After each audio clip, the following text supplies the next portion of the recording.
નમસ્કાર બધાને. કળા સંસ્કૃતિ અને કલ્ચરને ચાહવાવાળા લોકોનું આજે ખરા હૃદયથી સ્વાગત કરું છું. આજની યુવા પેઢીની ભવિષ્યની હરણફાળ સ્પર્ધામાં પોતાનું આગવું પ્લેટફોર્મ મેળવવા સાથ અને સહયોગની જરૂર છે એવું અમને લાગી રહ્યું છે. તેટલા માટે જ ખાસ કરીને અમે આયોજન કરેલ છે. ફિલ્મ રાઇટિંગ છે, પ્રેસ રાઇટિંગ છે, એક્ટિંગ, ડ્રામા, ફોટોગ્રાફી જેવા વિષયોમાં તાલીમ લેવાની ખાસ જરૂર છે. હવે જાજો ટાઈમ ન પકડતા આપણા નવગણભાઈ ગમારા જે શ્રીકર ઇન્સ્ટિટ્યૂટ ચલાવે છે એમને કહું કે આવો મારા વાલા. સૌપ્રથમ નમસ્કાર બધાને. ખરેખર શિયાળાની ઋતુમાં તમે બધા ઠંડીના માહોલમાં આવ્યા એ માટે વામ વેલકમ અગેન. ખૂબ આભાર બધાનો. કલાકો, દિવસો, મહિનાઓ, નદીઓ, ઝરણાઓ, પહાડો વચ્ચે કાઢવું અને એ માણવું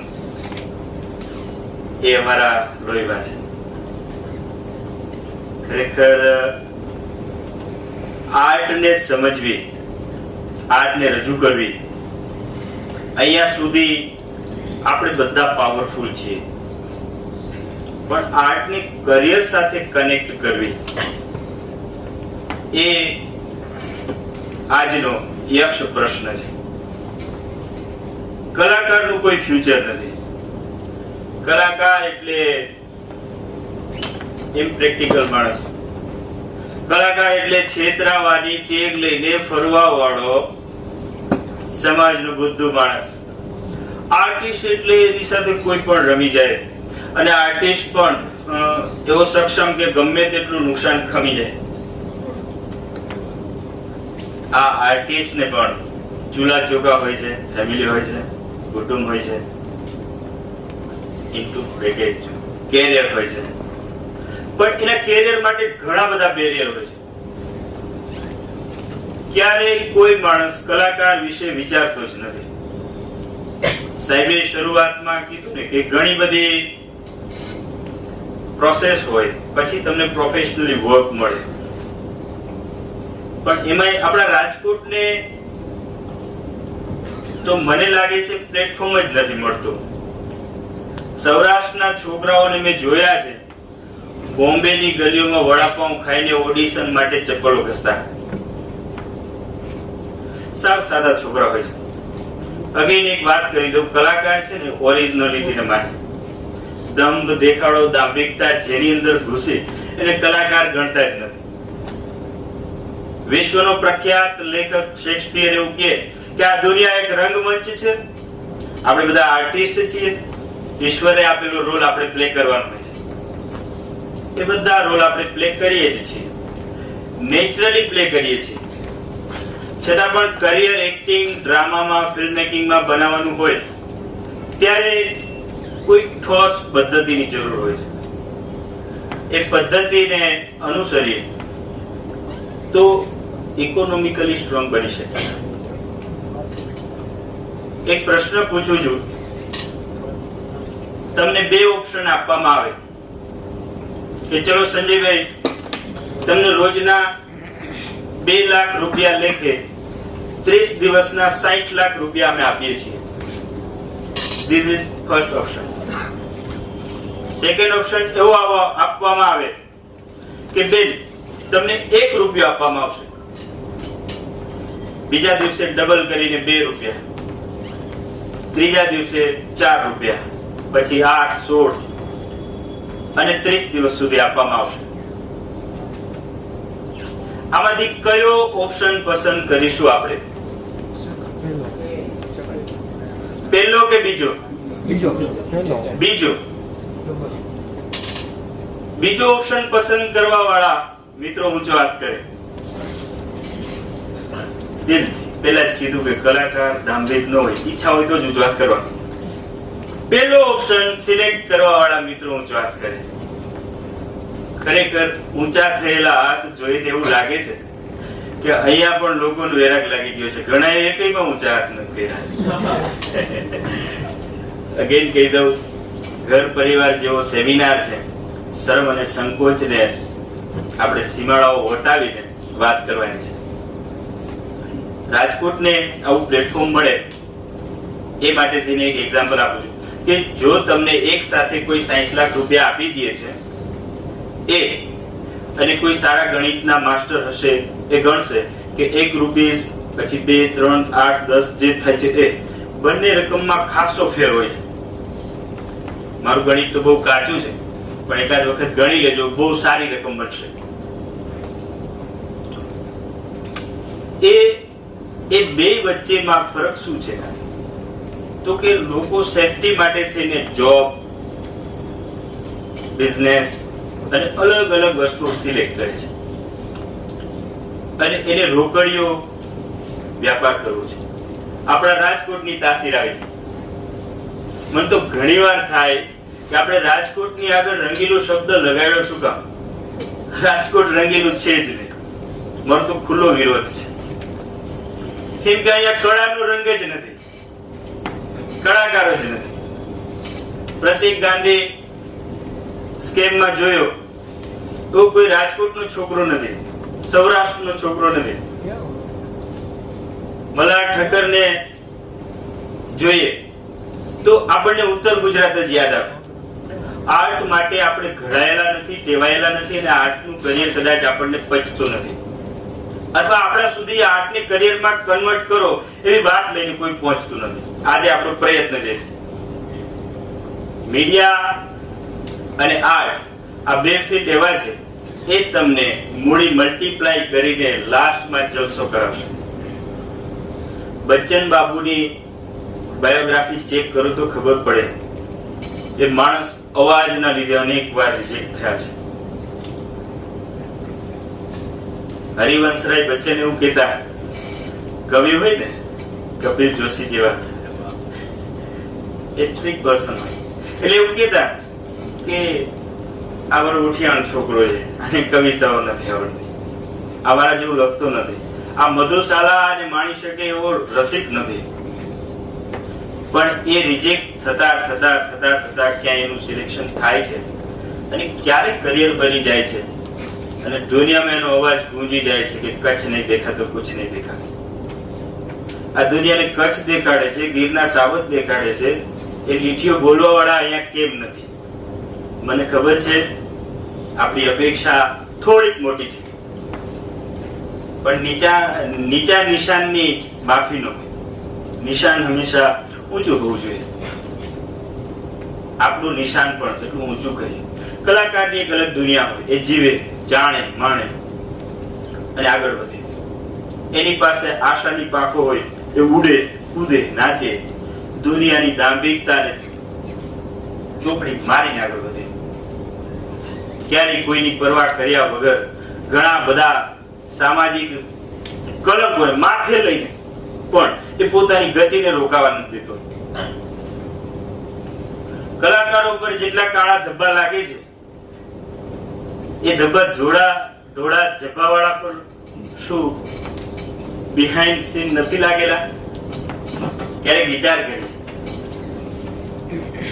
એક ફોરેનની સરસ મજાની વિદેશી સાહિત્યની વાર્તા છે કે એક સ્ત્રી ઉપર એવો આરોપ હોય કે તે ચરિત્રહીન છે, અને ચરિત્રહીન સ્ત્રીને ગામે નક્કી કર્યું કે પથ્થરો મારીને એને મારી નાખવી. પણ એ ચરિત્રહીન સ્ત્રી ને પથ્થરો મારીને મારી નાખવાનું નક્કી થાય પછી વાર્તા આપણને બધાને ખબર છે કે એ સ્ત્રીને મારતી વખતે એક સજ્જન પુરુષ આવીને કહે છે કે એ જ પેલો પથ્થર ફેંકે જેને પાપ ન કર્યું હોય કે સ્ત્રીને મારી નાખો, વાંધો નહીં, એની પર કલંક છે, ખતમ કરો, પણ પેલો પથ્થર એ જ માણસ ફેંકજો કે જેને લાઈફમાં ક્યારેય ખોટું કામ ન કર્યું હોય. એટલે આ કલાકાર બનવા માટે સૌથી મોટી બીક આ છે. सबसे बड़ा रोग क्या कहेंगे लोग. ચાલો જીવવું આપણે, જમવું આપણી મહેનતનું, જમાવટ પણ આપણી જાતને સુખી રાખવા માટે કરવી હોય ત્યારે જજ જુદો કેમ?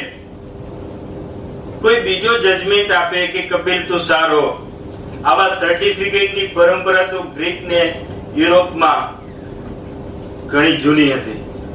ધર્મગુરુઓ લખીને દે કે આનું કેરેક્ટર સારું છે, ત્યારે એને લોકો સારું કરતા. એટલે ખરેખર કલાકાર માટે આ સૌથી મોટી મૂંઝવણ છે કે લોકોને શું લાગશે, કાકા મામા માસી બધાને શું લાગશે. એટલે કલાકાર પોતાની જાતને દબાવીને રાખે છે, બહાર આવતો નથી. ભારતની પહેલી ફિલ્મ બની ત્યારે તેઓને સ્ત્રી પાત્ર ભજવવા માટે હિરોઈન તરીકે સ્ત્રી નથી મળેલી. કોઈને ખબર છે પહેલી ફિલ્મ કઈ હતી ભારતની? વાહ, વેરી ગુડ. ગુજરાતી રમેશ મહેતા, હા, ભક્ત નરસૈયા. ખરેખર આ ચિત્રની પૃષ્ઠભૂમિની શરૂઆત અધ્યાત્મથી થઈ અને કલંકોમાં અટકી ગઈ. આપણે તો બિઝનેસમેન એટલે આપણને કળા સાથે નાવા નીચોવાનો સંબંધ નહીં આવું માનીને બેસેલા છે.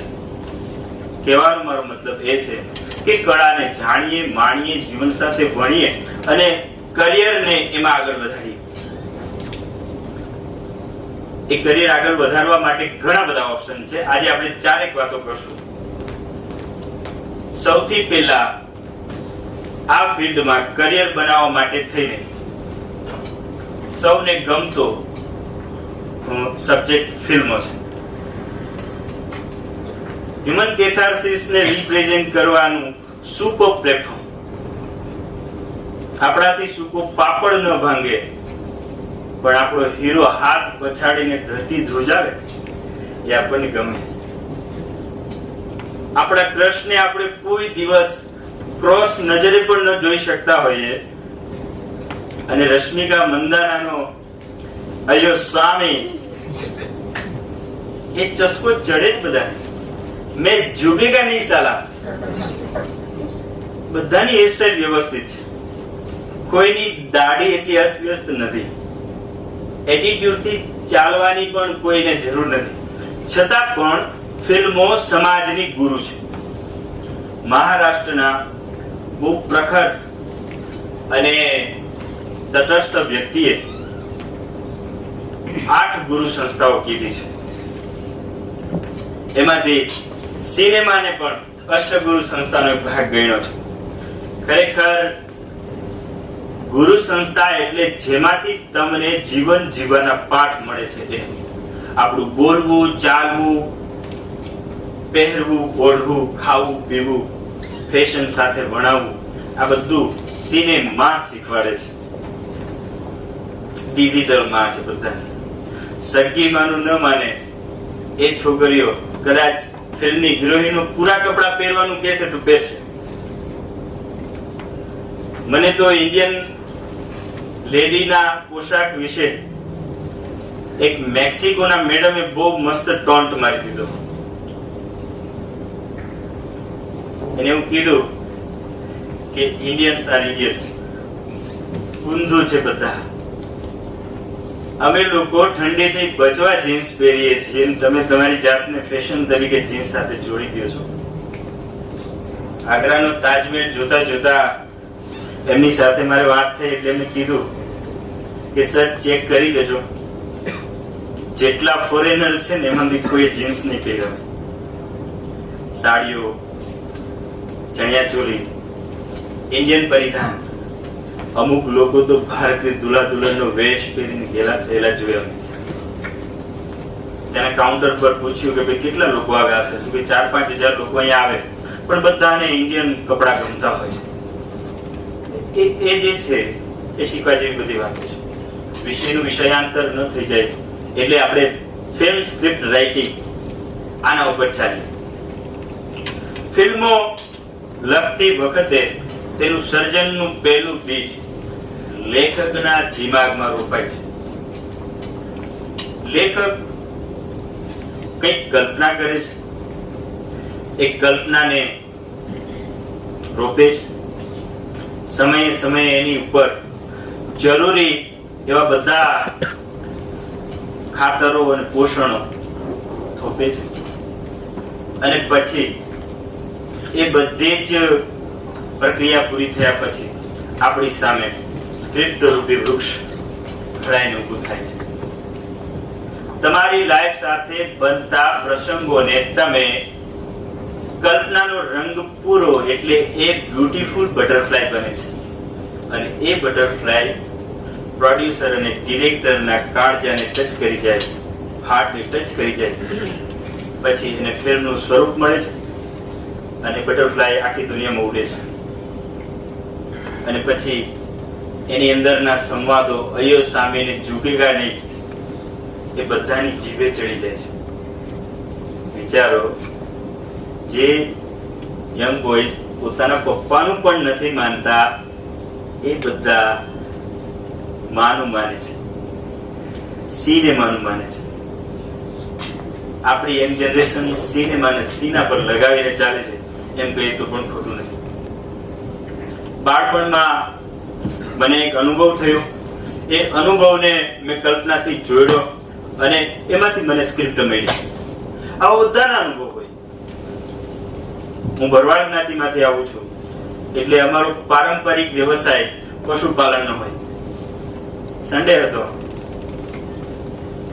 મને જંગલમાં ફરવાનો શોખ, અને લગભગ 4થા ધોરણમાં ભણતો હતો. પિતાજીને એવું કે આપણા સમાજને અશિક્ષિત માનવા વાળા લોકોને આપણે એક એક્ઝામ્પલ રૂપે કહીએ કે આ છોકરો ભણશે ને આગળ વધશે, અમે ભણાવવામાં માની છે. એટલે પશુપાલનની પ્રવૃત્તિમાં મને નો એન્ટ્રી, છતાં પણ હું જીદ કરીને જાવ. પપ્પા સાથે ગયો. અમારી પાસે 101 ભેડ, 50 બકરીઓ, અને એ બધું જંગલમાં ચરાવવા માટે લઈ જઈએ. 1996-97 ની આ વાત છે. હવે પ્રકૃતિ સાથે રહેવું, પ્રકૃતિઓના પ્રાણીઓને જોવા, કૌતુક કરવું, ક્વેશ્ચન થવા, મેં ઘણી વખત ઈંડાઓને જાતે ફોડીને બચ્ચાઓને બહાર કાઢવાના દુસ્સાહસો બાળપણમાં કર્યા છે. શું હશે અંદર? અને પછી પપ્પાને ખબર પડે એટલે પનિશમેન્ટ આપે કે એ તોડાય નહીં, એનાથી પાપ લાગે. તો આવું જ એક દુસ્સાહસ એક દિવસ થઈ ગયું મારે. કાચીડું નામનું એક પ્રાણી છે. મારી વાઇલ્ડ લાઈફ ફોટોગ્રાફીમાં હું એને ફરજિયાત ક્લિક કરું, અને મને એટલે ગમે કે ડરે નહીં. તમે એની ડિટેલ ક્લિક કરી લ્યો તો તમને એક કરવા દે. એટલે કાંચીડા જેવું જ, તમે જોયા હશે એવા ફોટોસ, તો કાંચીડા જેવું જ એક બોફીંડા નામનું પ્રાણી આવે. તો બોફીંડો એટલે થોડું ઝેરી, એટલે એ એટલું પેલું હોય કે તમારી સામે દોડે, તમને બાઇટ પણ કરે અને નુકસાન પણ કરી શકે. તો એક એવું મારી સામે દોડ્યું અને મારા હાથની નાની લાકડીથી મેં એને હિટ કર્યું. બરોબર માથાના ઉપરના ભાગે એ ઇનોસન્ટ પ્રાણીને લાગી ગયું. લગાડવા વાળો પણ ઇનોસન્ટ જ હતો. એટલે અને પછી એક આખું મોઢું ખોલીને તરફડિયા મારીને ત્યાં ને ત્યાં પતી ગયું. જોયું, કોઈ જોઈ નથી ગયું. પછી દુઃખ થયું. જો ભગવાને બધાના હૃદયને બધા રસોથી ભરેલું છે, જરૂર છે ને જાણવાની, માણવાની, પોષવાની, આગળ વધીને એ રસોનું પાન આખી દુનિયાને કરાવવાની. એટલે એ પેલું તરફડિયા મારીને પેલું થતું હતું. મેં જોયું આજુબાજુમાં ક્યાંયથી પાણી શોધવાનો પ્રયત્ન કર્યો. એ ખાબોચિયામાંથી મારું ચામડાનું બૂટ, હું નાનપણમાં ચામડાનું બૂટ પહેરતો, હું પ્યોર ભરવાડ હતો નાનો હતો ત્યારે. મારો પોશાક પણ ભરવાડી પોશાક નાનપણમાં હતો જ, એ બધું ટ્રેડિશનલ. અને નાની એવી લાકડી, બંને સાઈડ લોખંડના પાઇપ લગાવેલી. તો એ બૂટથી મેં એને પાણી આપવાની ટ્રાય કરી, પણ બચી શક્યું નહીં. ઘટના અહીંયા સુધી બની. સાંજે વિચારે શું બગાડ્યું હતું, આપણે એને શા માટે માર્યું, આપણને શું અધિકાર છે. અને પછી માનવ સહજ બદલાની ભાવના જેવી આપણામાં હોય એવી આપણે સામેવાળામાં કલ્પીએ. એટલે મને એવું થયું કે હવે રાતે જીવિત થશે તો, પણ એને જીવિત કરવું કઈ રીતે?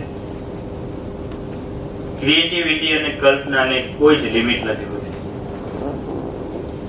96ની સાલ, 600ની વસ્તીમાં રહેવા વાળો એક ભરવાડનો નાનકડો છોકરો, આજે પણ એક જ શેરીનું ગામ છે, સૂર્યારામપરા. રાતે ઊંઘ ના આવી. કોઈને મારવાનો અધિકાર કોણે આપ્યો આપણને? એ અધિકાર છે જ નહીં. એટલે વલોપાત થયું અને વિચાર આવ્યો કે હવે એને જીવતું થવાનો અધિકાર છે તો કેમ કરીએ? ઇન્ડિયન પાસે તો કોઈ ટેકનોલોજી નથી. જો થોડા ઘણા વિચારો અને એ બધું તમને પૂર્વજન્મથી પણ મળતું હોય છે. હવે જ્યાં હું વાત કરું છું એ ટાઈમે પહોંચવા માટેનો પાકો રોડ નહોતો.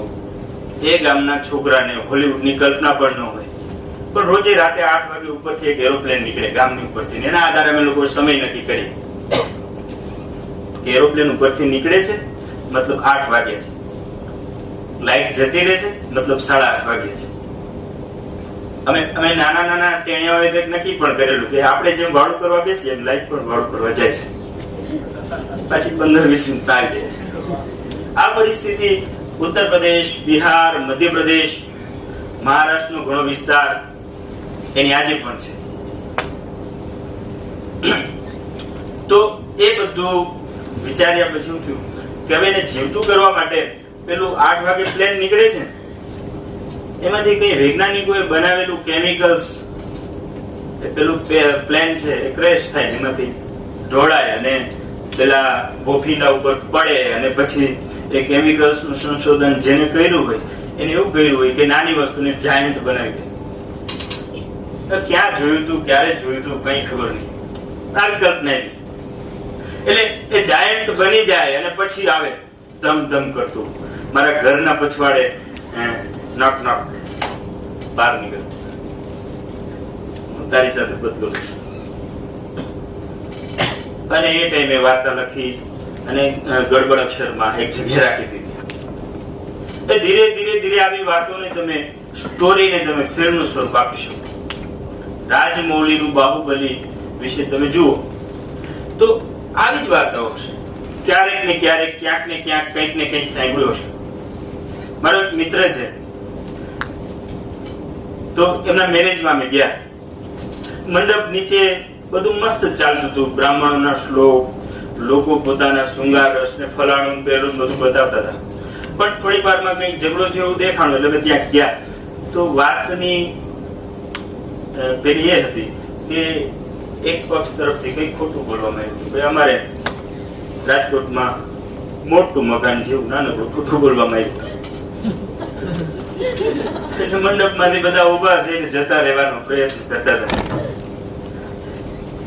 એટલે સ્વાભાવિક છે કે બધા જુદું જુદું વિચારે. અમુક લોકો કૌતુકતાથી જોતા હતા, અમુક ને મોજ આવતી હતી, અમુક એમ કહેતા હતા કે જીતુનું છે ને લગભગ ફેલ થાય, જાન લીલે તોરણ પાછી. તો એ બધું જોતા જોતા 2-3 હા ખાસ તો છે ને ચા કરતા કેટલી ગરમ હોય એટલે સામે વેવાઈ કરતા કન્યાના માસા હતા વધારે કૂદ કરતા હતા. ભાઈ તમને લોકોને ખબર ન પડે કે આ બધી પ્રોપર્ટી હોવી જોઈએ તો જ આ થાય, પેલું થાય, આ થાય, બધું ચલો કરો કેન્સલ. પણ સમજદાર લોકો બધે હોય છે. તો એ લોકોએ એવું કીધું કે ભાઈ એક કામ કરો, ટેમ્પરરી મારે એક સિટીમાં મકાન છે, કઈ જરૂર નથી, એ જીતુના નામે કરી દઉં છું. ભાઈ એનું તો કોણ માને, પણ જાનમાં એકાદ જોશીભાઈ જેવો એડવોકેટ પણ હતો, એને કીધું કે ભાઈ હું ગેરંટી લઉં છું, કાકા હું પતાવી દઈશ. તો એમ કરીને પેલા ભાઈનું ઠંડુ પડ્યું. પણ હવે યક્ષ પ્રશ્ન એ કે જો આવું જ ચાલતું રહ્યું તો દુનિયા વાંઢાઓથી ભરાઈ જશે. ઝેરનું મારણ ઝેર, લોખંડથી લોખંડ કપાય, આવો દુનિયાનો નિયમ છે. થોડું વિચાર આવ્યો, લાવો કંઈક લખ્યા નહીં પર. તો એ લખીએ એમાંથી સમાજને કંઈક મેસેજ પણ આપીએ. સરસ મજાનું ટાઇટલ બનાવ્યું, વાંઢા નંબર 20. ત્રાસ મળે એવું, સમાજમાંથી વાંઢાઓનો ત્રાસ ઓછો થાય એવું હલકું ફૂલકું કોમેડી લખાણ. એક વાંઢો 19 વાંઢાઓને પરણાવીને પછી પોતે જ પરણશે કે કેમ એવા કન્ફ્યુઝનમાં ગોટે ચડી જાય. અને પછી એ જે સ્ટ્રગલ થાય એમાંથી સમાજને મેસેજ મળે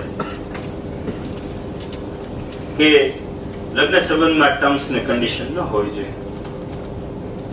મેરેજ આપણા ઋષિએ ઊભી કરેલી પવિત્ર પરંપરા છે.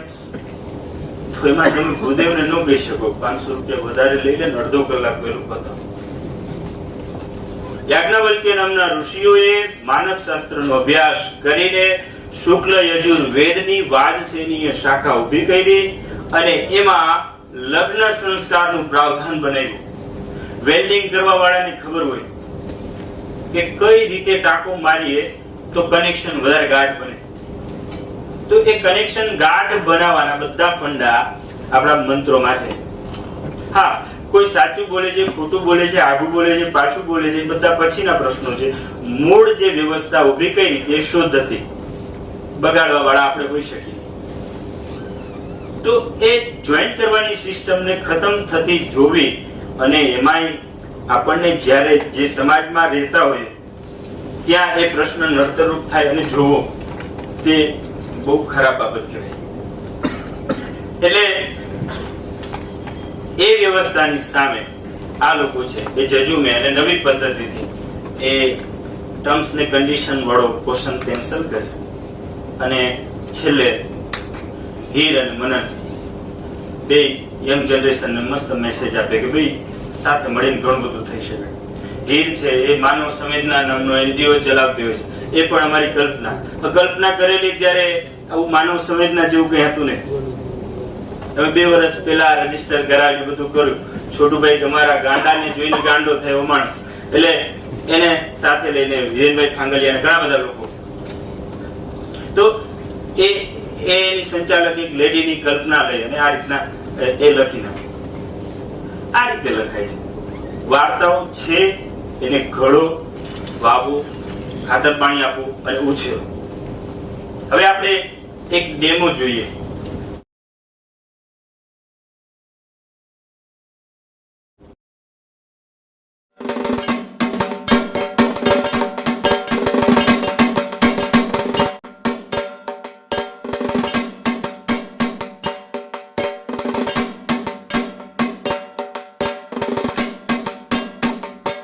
મને એ કે આ ફિલ્મમાં તારો રોલ શું છે? મારો રોલ મનનનો છે. તે વાંઢાઓને પરણાવવાનો ઠેકો લઈને બેઠો છે. અને હું ફિલ્મમાં 19 વાંઢાઓને પરણાવું છું. ઓહ વાવ, બહુ બડી બેસ સેવા. અને તે પણ અલગ અલગ એડવેન્ચર કરીને. ઓહ, અને પછી જ્યારે મારો વારો આવે છે ત્યારે સ્ટોરી ચાલુ થાય. હા, તો શું છે એ તારી સ્ટોરી, તારો રોલ એના વિશે અમને ડીપમાં કહો. મારે પરણાવવામાં જ ટ્રેજિક મેજિક અને લોજિક છે. ઓહો, અને અમારા દર્શક મિત્રોને આ કોમિક મેજિક વિશે જણાવો. હીરો બહુ જ ચૂઝી મૂડનો છે. લગ્ન માટે લાડ કરતો હોય તેવો છોકરો છે. Okay, good. તેને બોલ્ડ છોકરીઓ વધુ ગમે છે. હાઈ એજ્યુકેશન વાળી ડિમાન્ડ કરે છે. ઓહ, પછી કેમ મેળ પડે છે? અને છેલ્લે અંતે હીરોનો કાંઈ મેળ પડતો નથી. ત્યારે વધારે પડતો લાડ વધુ પડી ગયો અને મારા લગ્ન રહી જશે તેવા ડરથી હીરો એમ કહે છે કે હું દુનિયાને બધું જ્ઞાન આપવા માંગીશ, પણ જલ્દી મારો ડારે વળગાવી ગયો. મારું કઈ મેળ પડી જવું જોઈએ. ઓકે, આ તો કોમન મેન ની વાત છે. દરેક યુથ ને એવું લાગતું હોય છે કે શરૂઆતમાં કે મને તો પેલી જોઈએ એલિઝાબેથ ને ફલાણી જોઈએ, પછી લાસ્ટમાં કે ભાઈ બધું હું પૂરું પાડીશ, બસ તમે મને અને જ્યાં ત્યાં આ ડાયલોગ યુઝ થાય છે, ત્યાં હીરોનું પોપટ થાય છે. ઓહ વેરી નાઇસ. અને તે જ કોમેડી છે. ઓહ હા. અને પછી ઓહો હો કેટલા વર્ષના ગોરી, જે રમેશ મહેતાનો ફેમસ ડાયલોગ, આ પણ અમે ફિલ્મમાં ઉપયોગ કર્યો છે. વાહ. આ સિવાય શું છે ફિલ્મ? અને પછી જ્યારે પહેલી વાર છોકરી જોવા જાય છે ત્યારે ભૂલમાં છોકરીને બહેન કહી દેવું. આવા બધા કોમેડી સીન અમે ઉપયોગ કર્યો. અને આવજો ભાઈ કહીને નાસ્તા વગર જ છોકરાઓને બહાર કાઢવા. ઓહ વાહ વેરી ગુડ. મને એ કહો મોના કે આ ફિલ્મમાં તમારો રોલ શું છે? એને એનજીઓ ચલાવું છું. હા. ચલાવતી એક હીર નામની હમ્બલ લેડીનો છે. હમ્બલ અને તું વાવ. ઓકે વિચિત્ર છે પણ છે એવો. ઓકે. એને લગ્ન કરતા વધારે દુખી માણસોની સેવા કરવા મજા આવે છે. લાઈક અચ્છા. અને એમાં તમારા બંનેની કેમિસ્ટ્રી કેવી છે? બિલકુલ ઓપોઝિટ. ઓહ હા. હું અને મનન લાઈક સનરાઈઝ અને સનસેટ ની જેમ. ઓહ પૂરો પશ્ચિમ. વાહ. યસ, એકબીજાથી સાવ અલગ. ઓહો. અમારા બેનું હું અને મનન એટલે કે આપણા મોન્ટુ મહારાજ એકબીજાના સ્વભાવ સાવ અલગ છે, નેચર સાવ અલગ છે. અને લાસ્ટમાં એ મને એક જ્યોતિષ પાસે નહીં, જ્યોતિષને તેના પાસે કીધું હતું, ગુરુ પાસે જઈને મને પટાવે છે. પટાવી શકે છે? વાજે સપોર્ટ થાય છે કે કેમ? થઈ જ જાય એટલે તો મૂવી બન્યું. હા, ફોટોગ્રાફી પણ આ ફિલ્મમાં બહુ ફની છે. ઓહ વાહ. શું છે ભાઈ કહેશો? કઈ નહીં યાર. અરે કઈક તો હશે, બોલો યાર. એમાં એવું એક કે બોલ છોકરીના ફોટો પાડો, સારી છોકરીને સુંદર રસ જોવા અને કોઈના બોયફ્રેન્ડ હાથનો માર ખાવો અને વાઇલ્ડ લાઈફ. હા, કોઈના ફોટો પાડો ને પેલો એમ કહે કે ભાઈ તને ફોટોગ્રાફી નથી આવડતી, તું વાઇલ્ડ લાઈફ ફોટોગ્રાફર છે, સમથિંગ લાઈક ધેટ. હા. Okay okay. પછી તમારો આન્સર શું હોય છે અમારા દર્શક મિત્રોને? મારો આન્સર તો એવો હોય છે કે ભાઈ હું પણ કહી દઉં કે ભાઈ તમારા લગ્નમાં પણ હે ને પ્રાણી સંગ્રહાલય જેવી ફિલ્મ. તો photo of course wild life જેવા જ આવશે. ઓકે. હવે મિત્રો આપણે મળીએ વાંઢા નંબર 20 ફિલ્મના લેખક. આમ તો બહુ યંગ છે, કપિલ જોશીજીને. જોશીજી, ન્યૂ જનરેશનને જણાવો કે આ ફિલ્મ લખવાનો આઈડિયા તમને ક્યાંથી આવ્યો? અને એથી પહેલા તમે પણ ક્યાંક વાંઢા તો નથી ને? અખંડ વાંઢા છે. અખંડ વાંઢા.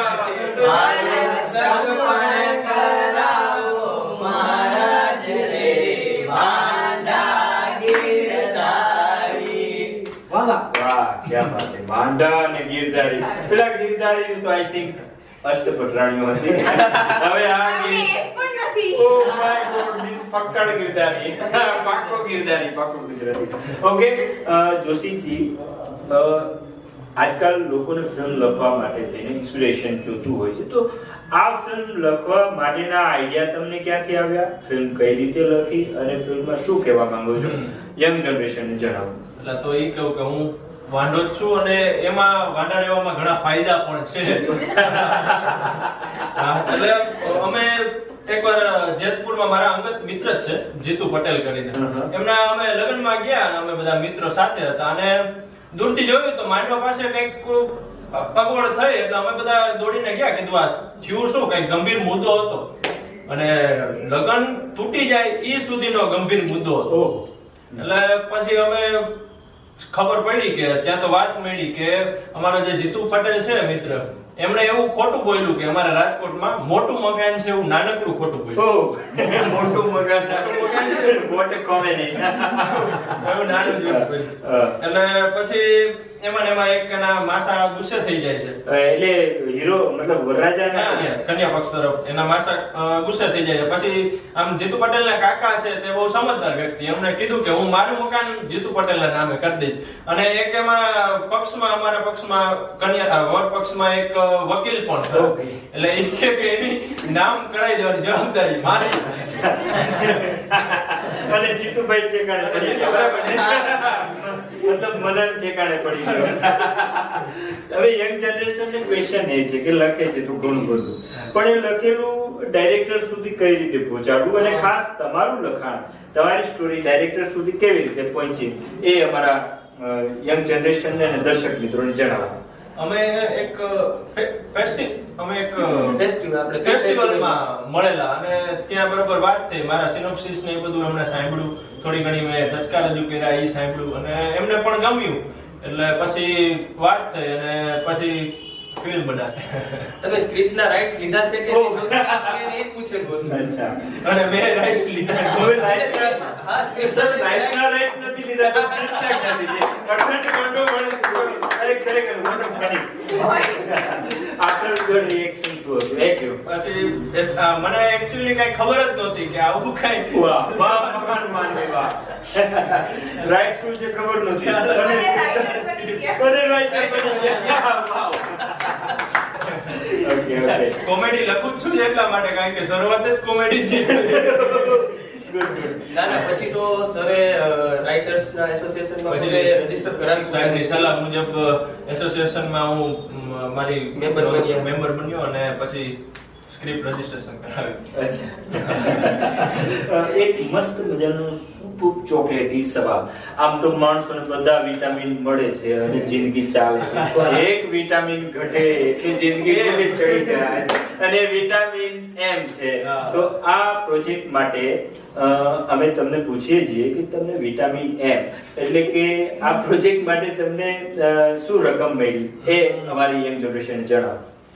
આ બજેટના આ ફિલ્મના બજેટના 30%. ઓહ, એટલે આમ તમે આંકડો કેવા માંગતા નથી, એટલે જબ સીધે उंगली से घी नहीं निकलता तो उंगली टेढ़ी करनी पड़ती है. तो चलो एक और टेढ़ा मेढ़ा सवाल हो जाए. मिस्टर ડાયરેક્ટર, અમારી જનતાને જણાવો કે આ ફિલ્મનું બજેટ શું છે? 1.25 કરોડ. બહુ મોટી રકમ કહેવાય. ઓહો, આટલો મોટો બજેટ અને તમે આંકડો બોલવામાં શરમાવ. લગભગ 45 લાખ રૂપિયા જેવું એમને મળ્યું છે. આમ તો આ છતાં પણ જભો બદલતા નથી, પેન્ટ પણ તૂટેલું પહેર્યું. સાહેબ મંદેલા જેવા હોય છે. ખરેખર આટલો ભયંકર ગરીબ લેખક આખી દુનિયામાં કે આટલો ભયંકર ગરીબ લેખક. હવે આના ઉપર એક મૂવી બનાવશે. મૂવીનું ટાઇટલ ખાસ તમે આપજો. હવે આપણે જઈએ ડિરેક્ટર સર સુધી. આ ફિલ્મની સ્ક્રિપ્ટ સિલેક્ટ કરી, પછી સ્ટાર કાસ્ટ કર્યા અને શૂટિંગ કર્યું. આ બધી પ્રોસેસ શું હતી અને એમાં તમને શું શું મુશ્કેલીઓ પડી, એ અમારા દર્શક મિત્રોને જણાવો.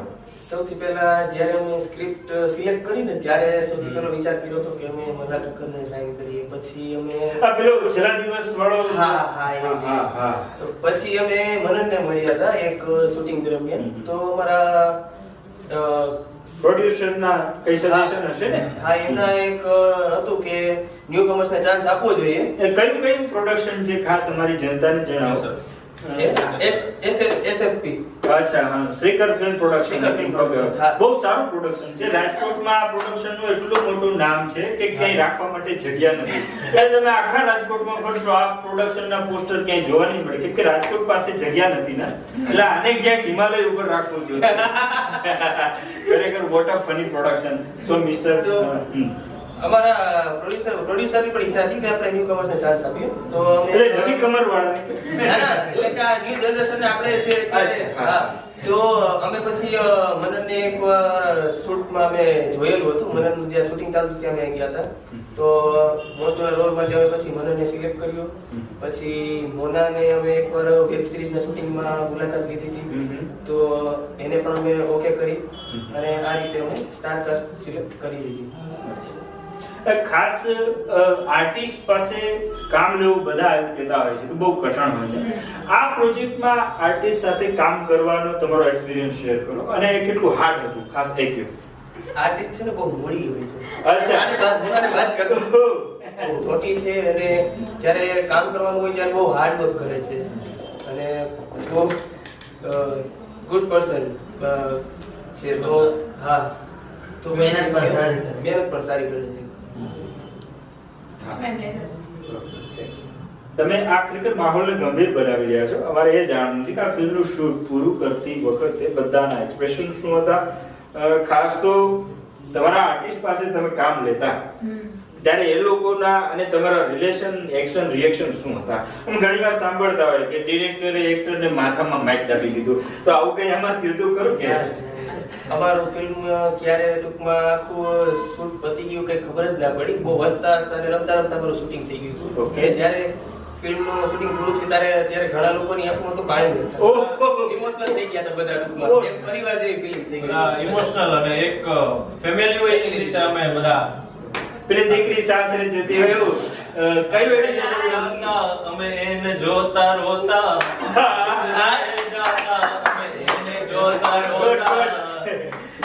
Good sense of humour. ખરેખર મિત્રો કોમેડી ફિલ્મ છે છતાં પણ એમાં ક્યાંય ને ક્યાંય સમાજને ટકોર કરી જાય એવી ટૂચકા સાથેની વાત છે. વાંઢા નંબર 20 આમ તો જોઈએ તો ફિલ્મનો સાર જે છે એ કંઈક આવો છે કે એક સમાજમાં, આવનાર સમાજમાં જે પરિસ્થિતિ ઊભી થવાની છે કે યંગ જનરેશન, આમ તો જેન્ટ્સની સંખ્યામાં લેડીઝની સંખ્યા ઘટતી જાય છે, આ પહેલો મુદ્દો છે. બીજો મુદ્દો એ છે કે લોકોની ડિમાન્ડ્સ ને બધું એટલું હાઈ લેવલનું હોય છે કે વરપક્ષ વાળા પૂરું નથી કરી શકતા. ખાસ આપણા લેખકના ફિલ્મનો આઈડિયા પણ એ જ રીતે આવેલો છે કે કોઈના લગ્નની સિસ્ટમમાં પડેલી દખલગીરી, ખલેલને લઈને એમને મૂવી લખી નાખ્યું છે. ખાસ આવનાર સમાજને આ પ્રશ્ન બહુ નડવાનો છે. આઈ થિંક સોસાયટીમાં ઘણા મેરેજ થતા પહેલા જ અધવચ્ચે તૂટી જતા હોય છે because of terms and condition about age. તો આ મેરેજમાં મેનેજમેન્ટ કરીને માથા પછાડતી જનરેશનને લાઈન ઉપર લઈ આવવા માટે થઈને મહાશય વાંઢા નંબર 20 ની ફિલ્મ લખી છે. લોઢાથી લોઢું કપાય, ઝેરનું મારણ ઝેર, એ જ રીતે એઓનો ખૂબ જ ક્લિયર કોન્સેપ્ટ છે કે વાંઢાથી જ વાંઢાના દુઃખો સમજી શકાય અને દૂર કરી શકાય.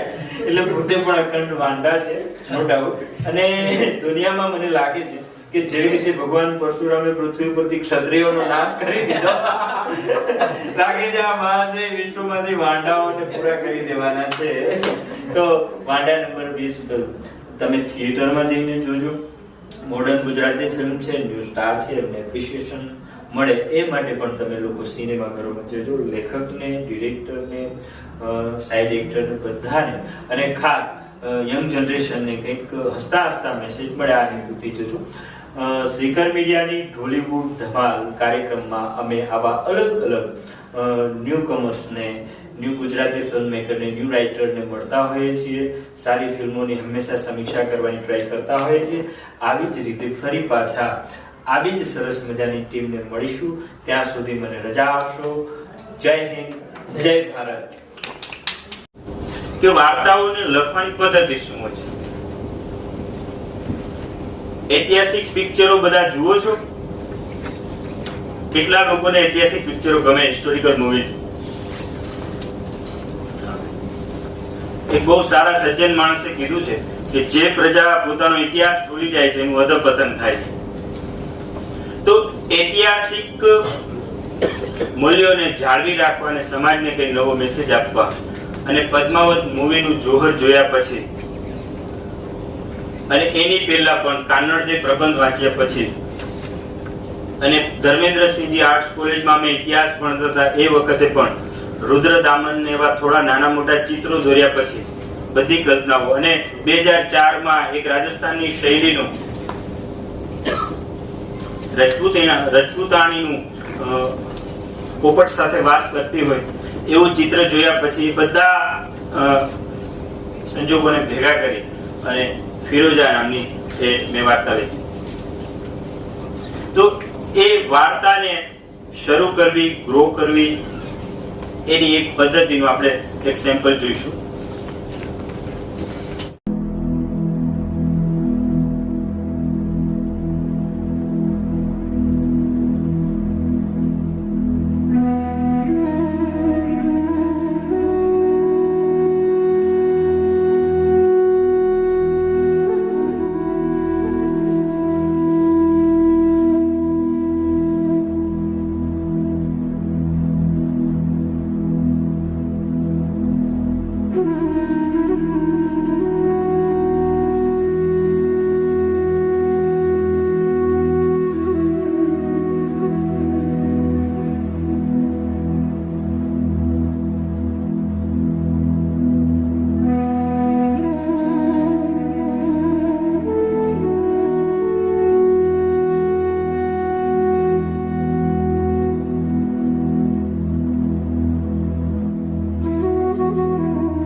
મયુર સોનેજીનું હું ખરા હૃદયથી સ્વાગત કરું છું. સૌથી પહેલા ગમારા સાહેબનો ખૂબ ખૂબ આભાર કે એમણે મને બોલાવ્યું. મારીને એમનો બહુ ટૂંકો પરિચય છે, અમારે લગભગ 1 કે 2 જ મુલાકાત થઈ છે, પણ એ વ્યક્તિને મળું એટલે મને હંમેશા એવું લાગે કે આ માણસ કંઈક બીજા માટે કરવા થઈ રહે છે. એ તમને ફિલિંગ આવી ઘણા મળીએ એટલે ખબર પડી જાય. જ્યારે ક્યાંય પણ તમે એક્ટિંગ માટે ઘણા લોકોને એક્ટિંગનો શોખ હોય છે, કોઈનો કોન્ટેક્ટ પણ થાય, તો એ લોકોનો સૌથી પહેલો પ્રશ્ન એ હશે તમને તમારો પ્રોફાઇલ મોકલો. પ્રોફાઇલમાં 3 ફોટા હોય છે. એક હોય છે હેડશોટ, એક હોય છે મિડ શોટ અને એક હોય છે ફૂલ લેન્થ. આ 3 જ ફોટા મોકલવાના હોય છે. એને તમને શું બનાવવાના છે એને ખબર છે, અને અનએડિટેડ ફોટા મોકલવાના. સિમ્પલ મોબાઈલમાં નેચરલ સરસ મજાની લાઇટમાં પાડેલા. કપડાનું પણ ઘણું બધું એક્ઝિબિશન કરતા હોય છે ક્યાંક મોકલવામાં, બરાબર. એ ડિસ્ટ્રેક્શન થઈ જાય. એ લોકોને શું જોવું હોય છે, એ લોકોને તમારો ચહેરો વ્યવસ્થિત જોવો હોય છે વિધાઉટ ડિસ્ટર્બન્સ, અને તમે કેવા દેખાવ છો એ જોવું હોય છે. હેડશોટ, બરાબર. આ મિડ શોટ અહીંયા સુધીનો, આ કમર સુધીનો મિડ શોટ, બરાબર, અને એક ફૂલ લેન્થ. હવે એ જે ફોટા પાડો એમાં તમે થોડાક નેચરલ અથવા નોર્મલ રહી શકો, કે ધારો કે આમ ફેસની જગ્યાએ તમારું નેચરલી એવું છે કે તમે આમ ફેસ રાખો છો તો થોડુંક રાખી શકો, ઇટ્સ ઓકે. સેકન્ડ વસ્તુ એ લોકો માંગે છે જેને કહેવાય છે इंट्रोडक्शन वीडियो. नमस्कार, मेरा नाम है मयूर सोने जी, मेरी उम्र है 42 साल, मेरी हाइट है 5 feet 7 inches and here are my profile. પછી આમ કરીને આમ જોવાનું, બરાબર. પછી એટલું આમ આપીને તમે સ્માઇલ આપી શકો છો, આપી હોય તો એમ કરી શકો છો, બરાબર. પછી આમ કરીને આમ ટર્ન થઈ જવાનું. હવે તમને એ લોકોને તમે સાઈડમાંથી કેવા દેખાવ છો એ જોઈ શકો છો, અને આમાં તમારે લુક ચેન્જ કરીને કંઈક ગુસ્સો કરવો હોય તો એ કરી શકો છો, બરાબર. અને આ પાછા આવી ગયા. I can speak in 3 languages, English, Hindi and Gujarati. Thank you. Hello, Namaskar. My name is Gautam Dave. My height is 6 feet. Age. My age is 28. Here is my profile. આ બધું જોવાનું. હા.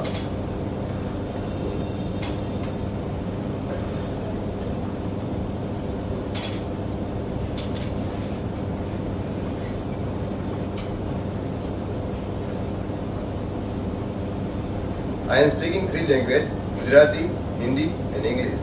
My mobile number is તમે મીડિયાની દુનિયામાં આવ્યા છો એટલે તમે એકદમ શું કહેવાય, stage, on stage, without stage, તમે એકદમ રિલેક્સ્ડ જ હોવા જોઈએ, બરાબર. Namaskar, my name is Dasaria Rashmita and my age is 19. My profile.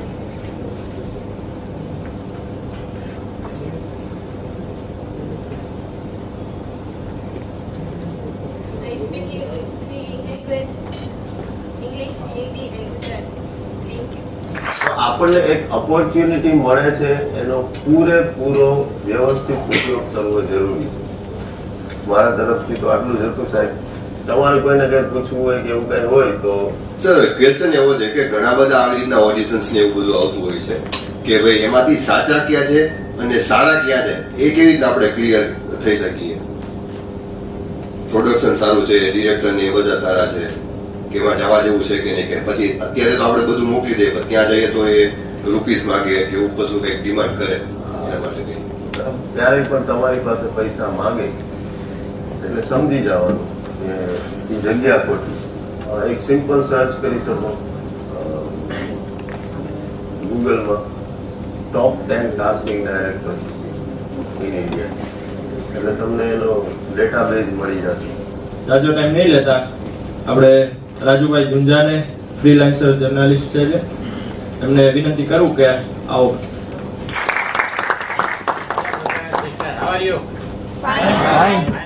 Sir, મયુર સરે વાત કરી એમાં થોડો એ પ્રોફાઇલમાં જરાક ઉમેરો કરી દેજો. આપણે નાના હોય ત્યારે આપણા મમ્મી પપ્પા છે ને વારંવાર આપણને ટોકતા હોય છે નાની નાની બાબતમાં, કે નળ ખુલ્લો રહી જતો હોય છે બંધ કરવાનું કહેતા હોય છે, બિસ્તર આડેધડ હોય છે તો હરખું કરવાનું કહેતા હોય છે, લાઇટ બંધ કરવાનું કહેતા હોય છે વારંવાર, લાઇટ ખોલી આપણે મૂકીને વયા જતા હોય છે. તો આ બધું પણ જીવનમાં ઘણીવાર કામ આવે છે. એક આવી જ રીતના ઇન્ટરવ્યુ માટે એક યુવાન જાય છે, બધા લાઈનમાં બેઠા હોય છે એટલે આ પણ બેસે છે, એનો ધીમે ધીમે એનો વારો આવે છે. એટલે પેલા જાય છે તો દાદરો ચડે છે તો આડી એક ખુરચી પડી હોય છે એમ સાઈડમાં મૂકી દે છે. ત્યાં વોટર કુલર હોય છે, નળ ખુલ્લો હોય છે તો જરાક બંધ કરી દે છે, લાઇટ વધારાની એક હોય છે બંધ કરતા જાય છે, અંદર જાય છે. તો જે ઇન્ટરવ્યુ લેવા વાળા જે સાહેબ બેઠા હોય છે એ એટલે અહીંયા પ્રોફાઇલ મૂકે છે. સાહેબે વાત કરી કે ભાઈ પ્રોફાઇલ મૂકે છે તો એટલે એને કીધું કે ભાઈ તમે કાલથી નોકરી જોઈન કરી લેજો. કે સર તમે મને મારા માટે મારા વિશે કઈ પૂછ્યું નથી છતાં મને તમે એમ કીધું કે કાલથી નોકરી જોઈન કરી લેજો. તો એવું મારામાં શું હતું એમ કે મેં જે સીસીટીવી કેમેરા મૂકેલા છે ને એમાં જે તમારી વર્તણૂક જે છે, તમારા જે સંસ્કારો છે ને એ મેં જોઈ લીધા છે. મને ખ્યાલ છે કે મારી ઓફિસમાં આવો કર્મચારી હશે ને તો એ મારા માટે કાયમ માટે મારા માટે પ્રોગ્રેસિવ રહેશે, મારા માટે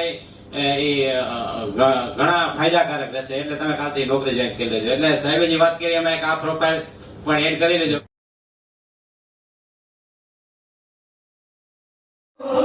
અરે જોવું હોય તો દાંતણ લેવા જોવાઈ જાય છે ફિલ્મી જંગલી. ભલે હોય અમારે મુસીબત કરશો ના લાચારી. અમે રાજકોટવાસી જેની તેની શેરીમાં હોય છોકરાઓ ઠાસી ઠાસી. અમે રાજકોટવાસી. અરે શરદ પૂનમ ને જોવા જેવો અહીંનો આજી ડેમ. અરે શરદ પૂનમ ને જોવા જેવો અહીંનો આજી ડેમ. અરે લાઈટમાં જુઓ, અરે લાઈટમાં જુઓ તો લાગે છોકરાઓ એક્ટર જેવા છે. ભલે હોય અમારે મુસીબત કરશો ના લાચારી. અમે રાજકોટવાસી. Thank you very much. તમને બધાને ફોલ્ડર આપ્યું છે અને બહારથી તમારે સર્ટિફિકેટ જેમણે રજીસ્ટ્રેશન કરાવ્યું છે એ મેળવી લેજો અને એમાં એડ્રેસ થી માંડીને બધું છે. જોડાયેલા રહેજો. અસ્તુ મહાદેવ. જય ભોળાનાથ.